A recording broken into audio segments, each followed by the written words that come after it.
E quando a arca foi removida do povo, o povo entendeu que morar em Canaã não era tudo.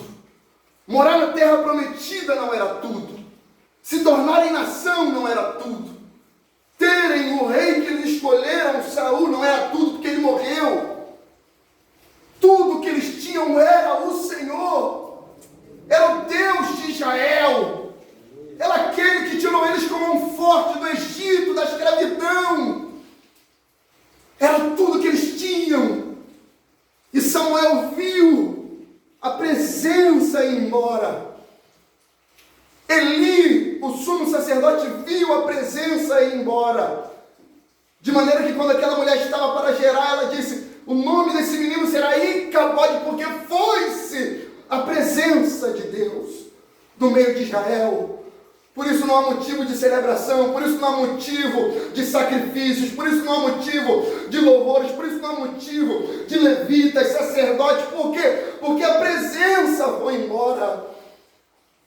E Davi, a primeira coisa que ele faz, aquele menino, um pastor de ovelhas, um homem que estava no anonimato, abandonado, ninguém sabia quem era Davi, agora por vencer um gigante, agora um homem com experiência, um soldado militar, um guerreiro, um tangedor, um compositor, e agora um monarca, um legislador de Israel, ele ainda assim mantém o seu coração de garoto, ainda assim ele mantém a chama do Espírito acesa, ainda assim, oh glória, ele mantém a chama do Espírito Santo, ou seja, qualquer vitória que Davi tivesse, não mudava o seu comportamento em relação a Deus, ele permanecia adorando o Senhor.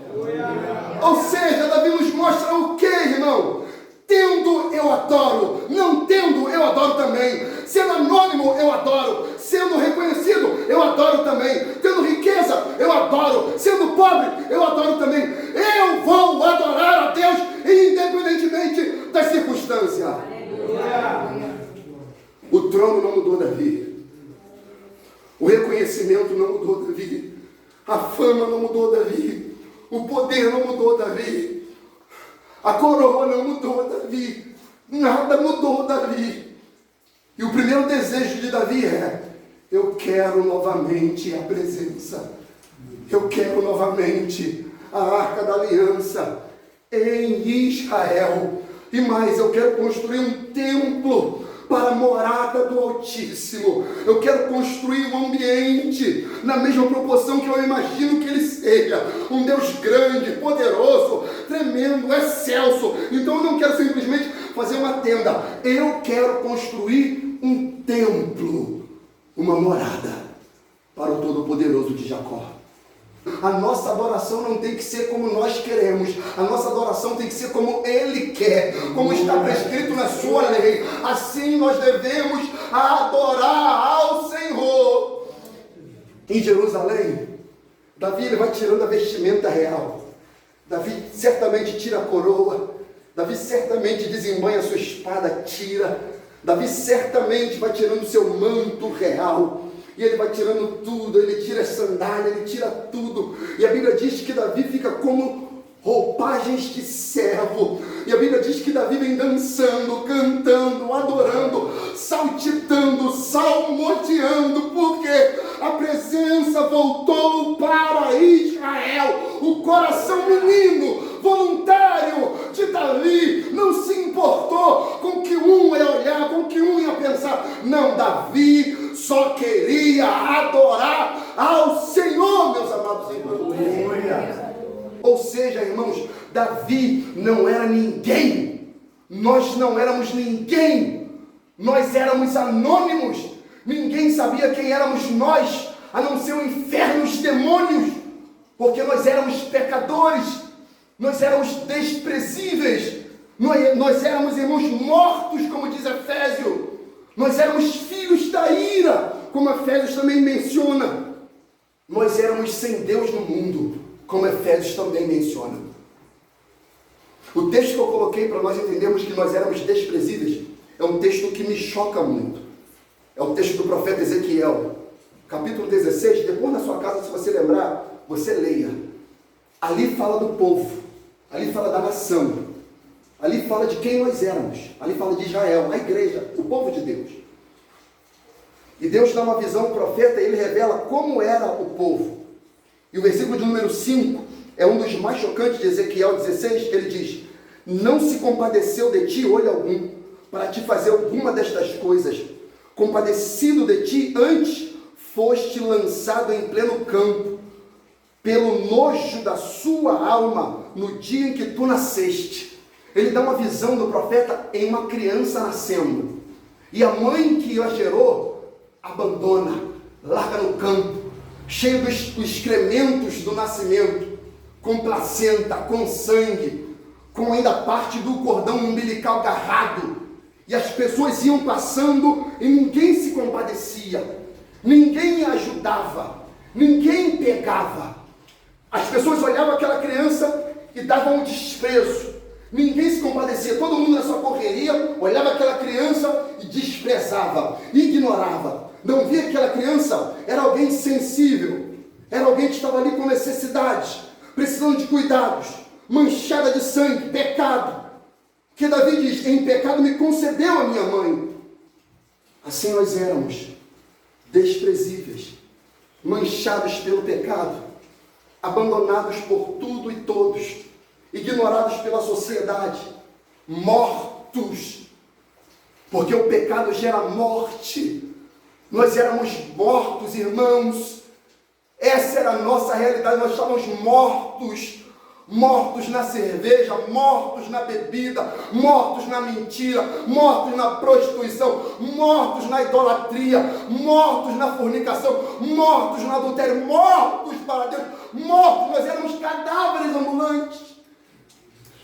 Estávamos lá, em currais, em pasto, abandonado. E esse Deus criador do céu e da terra, Ele olhou para algum lugar, um ponto pálido nesse universo, e olhou você e te escolheu. Aleluia. Ele te escolheu, irmão. Ele te tirou desse lugar de desprezo, desse lugar de morte. Ninguém queria cuidar de você, ninguém teria capacidade de cuidar de você, ninguém teria de te dar vida. Ele fez isso. Mas ainda assim, esse Deus nos amou, nos encontrou, nos achou, nos tirou do curral, nos tirou do anonimato. Ele cuidou de nós. Aleluia. Aleluia.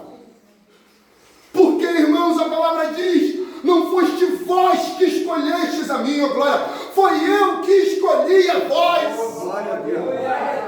Aleluia. Oh, glória. Aleluia. Foi Ele, foi obra dEle nos escolher, nos atrair, nos amar, lavar aquela criança, tirar os incrementos de placenta, de sangue, suturar o umbigo e sustentar aquela criança, fazendo-a crescer, morando num lugar saudável e sendo criada pelo seu Criador, o seu Senhor. Ele lembra isso a Davi. Irmãos, olha o que Deus está falando para Davi.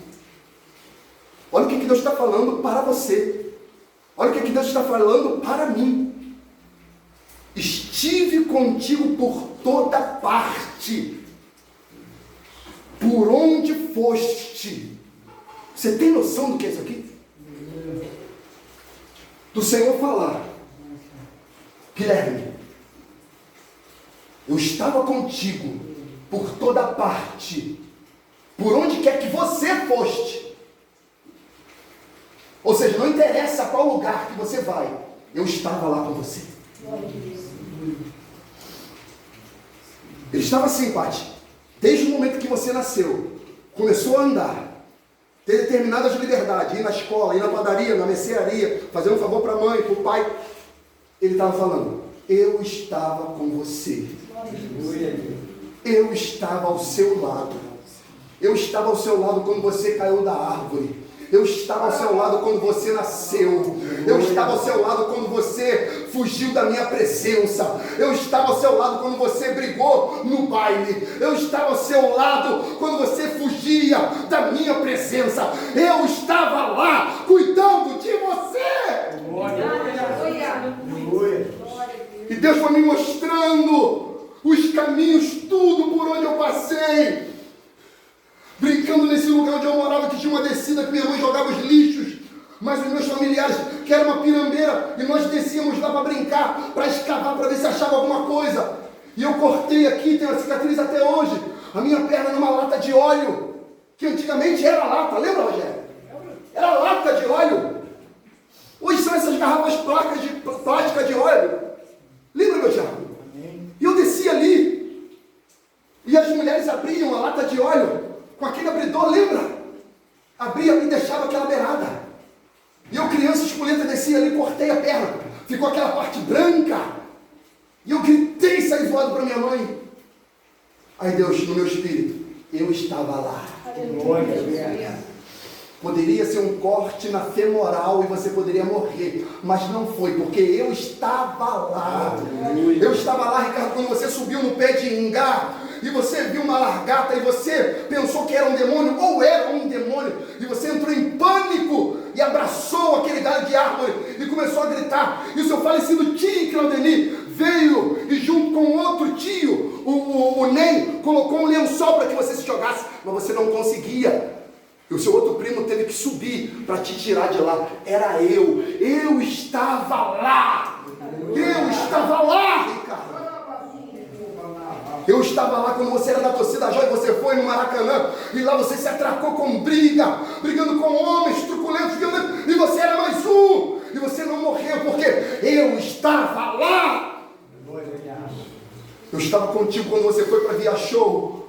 Naquele carro, naquela Uno quadrada, e você quase bateu naquela bifurcação. Subiu a pirambeira, mas não bateu, porque eu estava lá. Por onde quer que você fosse, eu estava lá. Eu estava lá quando você, Ricardo, quase morreu na praia de Copacabana, que você entrou numa corrente de retorno. E você não morreu. Por quê? Porque eu estava lá. Assim o Senhor fez com várias pessoas aqui. Eu estou falando aquilo que Deus me mostrou. Eu estava com você, Ricardo, quando você entrou num quadro agudo de pneumonia, quando você tinha 9 anos de idade e quase morreu. Minha mãe pensou que me perderia. E eu não fui. Por quê? Porque Deus estava lá.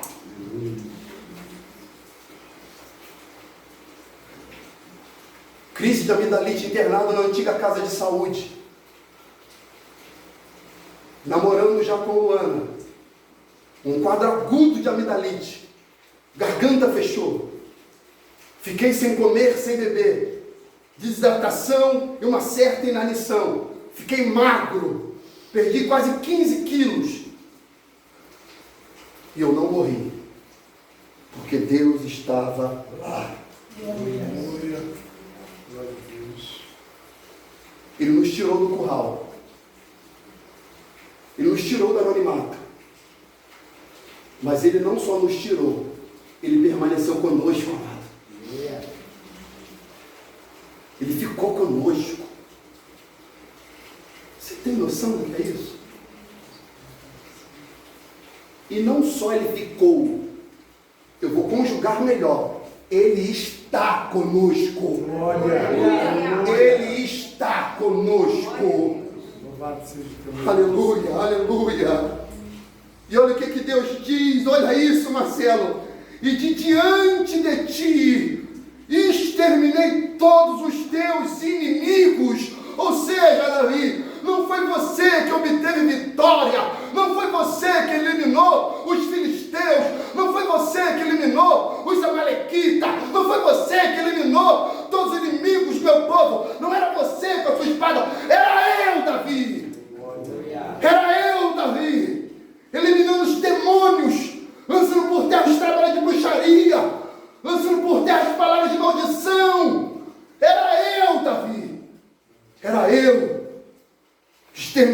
todos os teus inimigos e te fiz um nome como o nome dos grandes que estão na terra. Ou seja, te dei dignidade. Eu limpei a tua ficha corrida. Você era traçado, Ricardo, como um pagodeiro, um bêbado, um malandrinho. Eu limpei a tua ficha. Tua ficha corrida eu limpei. Eu te dei um nome. Eu te dei dignidade, eu te dei identidade. Aleluia. Hoje você é meu servo. Esse é o nosso Deus. É um Deus conosco. Por isso que Mateus fala isso, Mateus 1, 23. Eis que a virgem conceberá e dará à luz um filho, e por-lhe-á o nome de Emanuel, que traduzido significa Deus conosco. Deus está conosco.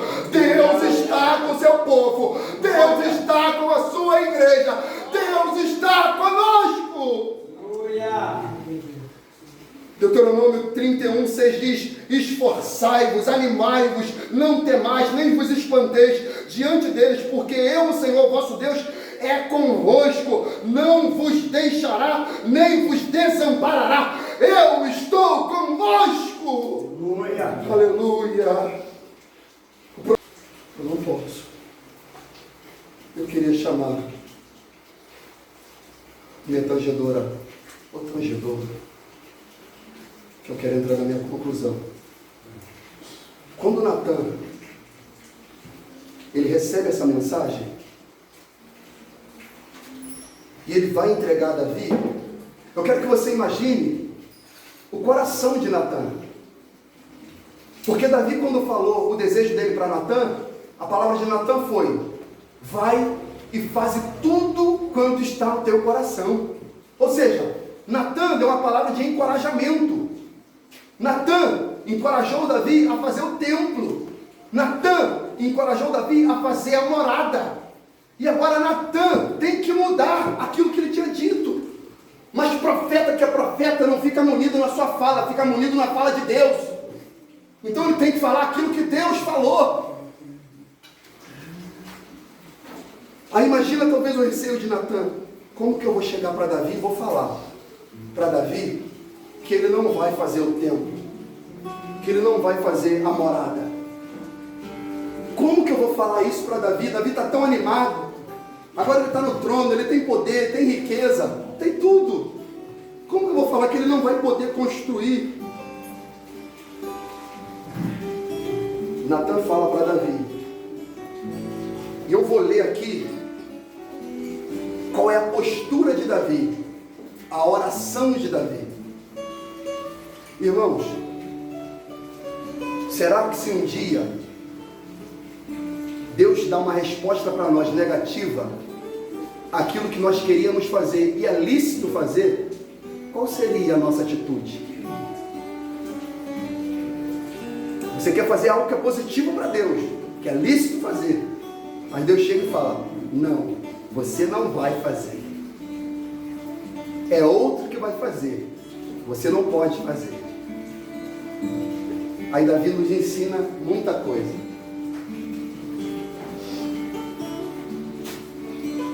Versículo 16.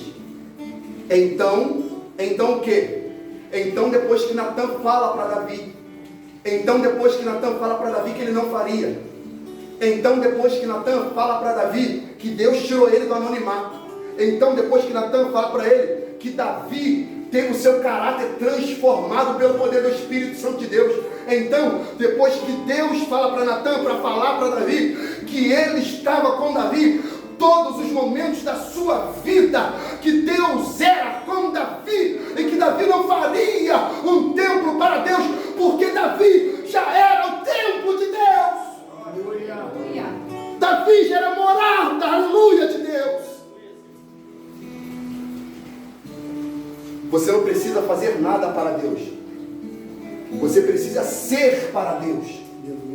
Morada do Altíssimo, templo do Espírito Santo.